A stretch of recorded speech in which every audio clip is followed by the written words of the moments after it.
Brought to you by ExpressCare Health and Skin Center. Get in, get out, get better.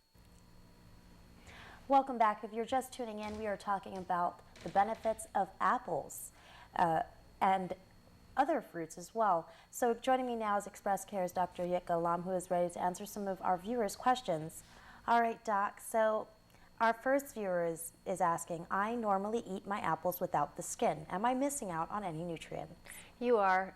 You're missing out on some of the fiber and some of the micronutrients that are just underneath the skin. So do try to eat the skin if you can. You could shred it perhaps in with your apple. Okay. Now, our next viewer is asking, are apple-based foods such as applesauce and apple juice just as healthy as eating an apple? Oh, well, eating the apple is actually better for you because you're going to spend time chewing and you're going to have, of course, a fresher thing than the processed applesauce and so on. And you're going to get the maximum benefit of the fiber. So when you, for example, crush up an apple, or the way they make applesauce, of course, they boil it and then they puree it, and you're losing some of the fiber there. So it's really better to just eat the apple. You can cut it up, and then you won't be. You might have an easier time with it.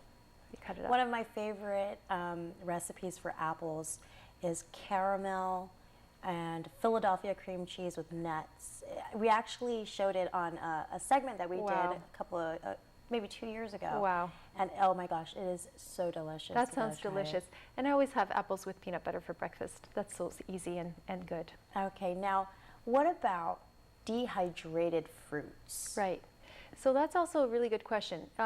Dehydrated fruits do have really good nutritional value also. Think of raisins, prunes, super healthy. And dried apples, mangoes, and so on. The only thing there is that in the dehydration, desiccation process, you end up converting, you basically end up with a lot of extra sugar. You know how those fruits taste so much sweeter than their fresh counterpart. So again, you're going to read the label, you're going to look at that, and you're going to limit the amount of that. But it is a nice snack and a very healthy one compared to maybe a fast food. All right. Now our next viewer is asking, is it true that eating apples can help with cleaner, whiter teeth? I've heard the saying, an apple a day will keep the dentist away. And that is true too, because again, when you're chewing the apple, you're going to get some of the antioxidants, you're going to get the fiber, you're going to get the mechanical abrasion of the teeth, and your teeth will be healthier. It's a good idea. Apples are good for your teeth, but what about citric fruits? Citrus, oranges and lemons and so on. Yes, they're also very healthy. I mean, your enamel of the teeth can certainly handle that. I think where children's teeth get into trouble is if they're drinking a lot of juices, meaning the orange juice and lemonade, those type of things, where it's a lot of sugar bathing the teeth. But if you're just eating those fruits, you should be fine.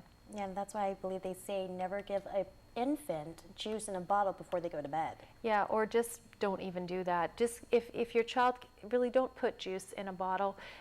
Put water in the bottle, maybe with a little tiny drop of juice just to flavor it, but really you want your child to learn to drink water.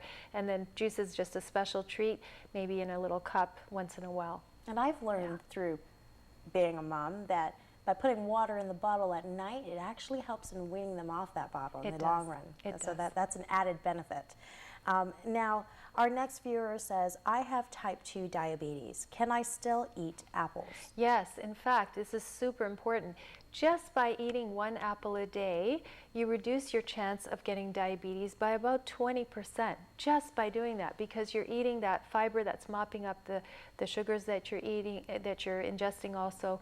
And it's incredibly healthy. It also reduces your chance of pancreatic cancer and the chance of breast cancer, colorectal cancer. All these different cancers are affected by the amount of fiber that you're eating, soluble fiber, which you can get in a simple apple. What other types of fibrous fruits are good to the pears, some of the melons, any other, trying to think of some other fruits that are sort of chewy. Can't think of anything off the top of my head. Okay. Now, our next viewer is asking, can you get the same benefits from fruits when you blend them or juice them? Okay, so that's where this is really important.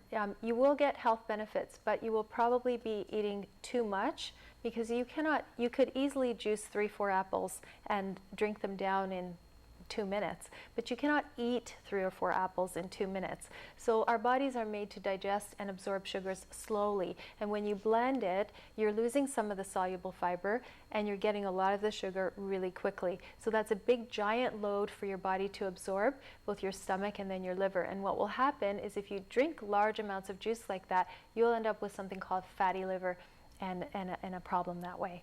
Yeah, and I'm really bad too with like juicing or making smoothies, and then I add extra sugar. Right, you never want to do that.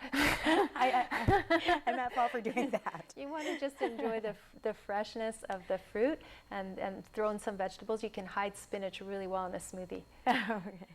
Now, our next viewer is asking, is there any particular fruit that you should eat in moderation? Can't think of any fruits that would be harmful, except for maybe prunes. You might get diarrhea if you eat too many prunes. That's about it. Okay. Now our last viewer is asking, can fruits lose nutrients if cooked or heated?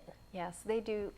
You'll lose some of the vitamin content. In fact, just by storing the food and during transportation to Guam, some of the nutritional value, especially vitamin C value, will be lost. And by cooking it, you denature proteins, you convert sugars to starches, you basically change a lot of chemically, you change a lot of the fruit.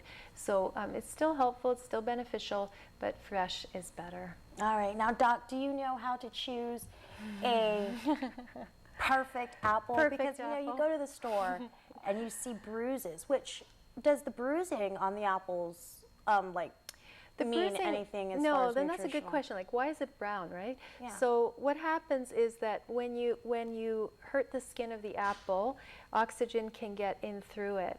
Normally, the inside of the apple is safe from oxygen. As soon as you cut the apple or damage the skin, oxygen can get in and then oxygenate the apple. And what will happen is when we oxidize, we turn brown. So it just means that oxygen has gotten into the apple. It's not bad or spoiled or rotten. It's just bruised. All right. Yeah. Now, I've heard that if you slice up an apple and for peanut butter or for the caramel and my caramel and actually that's Sabrina's recipe. But if you add or drizzle pineapple juice on top of that. Yes. So what you're doing there is you're counteracting, you're acidifying the process. So what you can do is either put pineapple juice on your apple slices or just put a little bit of lemon in water and dip your apple slices in those prior to bagging them for your children. And your children will have nice white apples at school, not the brown ones that they don't like.